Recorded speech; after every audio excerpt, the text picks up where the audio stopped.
সাধু সঙ্গ হচ্ছে বটবৃক্ষের মতো। সাধু সঙ্গ হচ্ছে বটবৃক্ষ। দেখবেন চাষিরা গ্রীষ্মকালে যখন দুপুরবেলা কাজ করতে করতে খুব হাঁপিয়ে ওঠে, প্রচুর গরম, তো চাষি কি খোঁজে যে আমি একটু ঠান্ডা জায়গায় একটু বটবৃক্ষে যদি পেতাম, যে বটবৃক্ষে একটু মানে আমি বিশ্রাম নিতাম, একটু শুয়ে একটু বসে একটু শান্তি পেতাম, তাই না? ঠিক মানুষ এই সংসারে মানুষ প্রতিনিয়ত কষ্ট পাচ্ছে।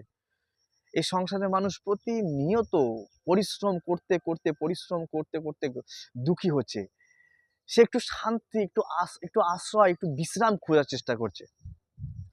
তাই সাধু সঙ্গ হচ্ছে বটবৃক্ষের মতো। এই সংসারের তাপক্লিষ্ট, সংসারের দুঃখী আত্মা যদি সাধু সঙ্গ করে, সাধু সঙ্গে হরি ভজে যদি, তবে হয় অন্ত ক্লেশ। তার যে দুঃখের অন্ত তখন হবে যখন সে সাধু সঙ্গে, এই দেখতে পাচ্ছেন আমার পিছনে বটবৃক্ষ, যে এই গরমের দুপুরে বটবৃক্ষের নিচে বসবে সে শান্তি পাবে। আর যে সংসার তাপক্লিষ্ট জীব যখন সাধু সঙ্গে এসে বসবে, তখন সে তার অন্ত হবে, তার ক্লেশের অন্ত হবে, তার দুঃখের অন্ত হবে।